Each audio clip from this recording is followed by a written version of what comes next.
Hi friends, வணக்கம் and welcome to எங்கள் வீட்டு சமையல்.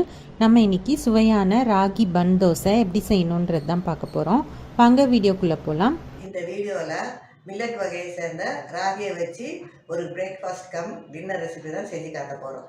இந்த ராகியில் நிறைய கால்சியம் இரும்பு சத்தெல்லாம் இருக்கிறனால நம்ம உடம்புக்கு ரொம்ப ஆரோக்கியம் தரும்.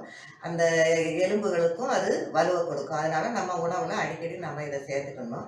அந்த ராகியை வச்சு தான் இன்றைக்கி இன்ஸ்டன்ட் ராகி பன் தோசை தான் செஞ்சு காட்ட போகிறோம். வாங்க எப்படி இந்த உடனடியாக செய்யக்கூடிய பன் தோசை எப்படி செய்வோன்னு பார்ப்போம்.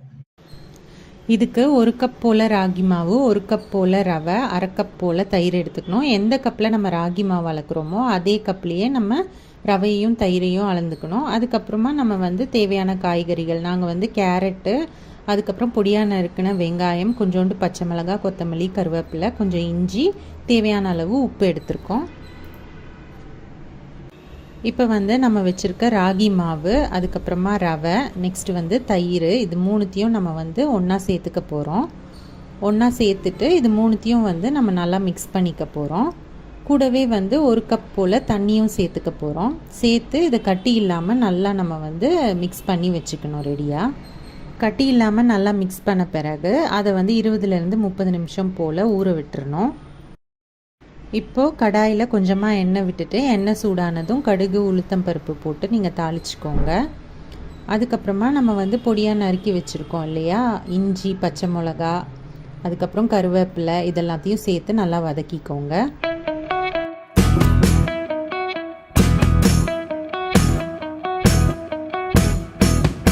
அடுத்து வெங்காயத்தையும் சேர்த்து நல்லா வதக்கிக்கோங்க. இது வதங்கிறதுக்கு தேவையான அளவு உப்பு சேர்த்துக்கோங்க. இப்போ வெங்காயம் நல்லா வதங்கின பிறகு கடைசியாக நம்ம வச்சுருக்க கேரட்டை இதில் சேர்த்துக்கலாம். நம்ம கேரட் ரொம்ப நேரம் வதக்கணுன்ற அவசியம் இல்லை. கேரட் கொஞ்ச நேரம் இப்படி வதக்கிட்டு கடைசியாக நம்ம வச்சுருக்க மல்லித்தழையை சேர்த்து போட்டு 2 வதக்கிட்டு நம்ம இறக்கிடலாம்.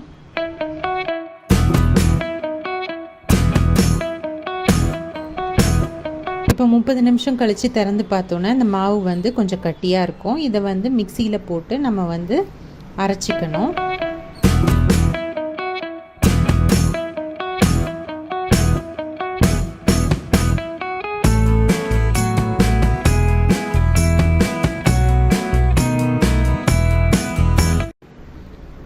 அரைச்ச பிறகு இந்த மாதிரி தான் இருக்கும். இப்போ இதை பவுலில் சேர்த்துக்கலாம். இப்போது நம்ம ஒரு 1/4 டம்ளர் போல் தண்ணியை மிக்சியில் சேர்த்து அதை நம்ம இதில் ஊற்றிக்கலாம். நம்ம வதக்கி வச்ச அந்த வெஜிடபிள்ஸ்லாம் இப்போ ஆறிடுச்சு. இப்போ அந்த காய்கறிகள் எல்லாத்தையும் நம்ம மாவில் சேர்த்துக்குவோம். இப்போ இது கூடவே நம்ம தேவையான அளவு உப்பு சேர்த்துக்கலாம். அதுக்கப்புறம் ஒரு 2 சிட்டிகை போல் நம்ம பேக்கிங் சோடாவும் சேர்த்துக்கணும். சேர்த்து எல்லாத்தையும் மிக்ஸ் பண்ணிக்கணும். மாவில் தண்ணி செக் பண்ணிக்கோங்க, ரொம்ப தண்ணியாக இருக்கக்கூடாது. ஸோ இதை நல்லா மிக்ஸ் பண்ணி ரெடியாக வச்சுக்கோங்க. ஒரு கடாய் இல்லைன்னா ஆப்பசட்டி, அப்படி இல்லைன்னா ஒரு குழிக்கரண்டி, இதை நீங்கள் எடுத்து ஹீட் பண்ணிக்கோங்க. கொஞ்சமாக எண்ணெய் விட்டுக்கோங்க. எண்ணெய் விட்டுட்டு நம்ம வச்சுருக்க மாவில் ஒரு 1.5 குழிக்கரண்டி போல் நம்ம இதில் சேர்த்துக்கலாம். சேர்த்துட்டு மீடியம் ஃப்ளேமில் வச்சுக்கோங்க. இது நல்லா பன் மாதிரி வரும் உங்களுக்கு இந்த ராகி தோசை. இதை மூடிடுங்க. கொஞ்சம் நேரம் ஆகும் இது உங்களுக்கு நல்லா வேகிறதுக்கு. ஸோ இந்த மாதிரி தான் இருக்கும். இப்போ அடுத்த சைடு நம்ம திருப்பி விட்டுடலாம். அடுத்த சைடும் வெந்த பிறகு நம்ம எடுத்துடலாம். இதுக்கு தேங்காய் சட்னி இல்லைன்னா வேர்க்கடலை சட்னி தொட்டு சாப்பிட்டோன்னா ரொம்ப சூப்பராக இருக்கும். ஸோ சுவையான இந்த ராகி பன் தோசை சூப்பராக தயாராகிடுச்சு. இந்த ரெசிபியை நீங்களும் ட்ரை பண்ணிங்கன்னா உங்களோட ஃபீட்பேக்கை எங்களோட ஷேர் பண்ணுங்கள்.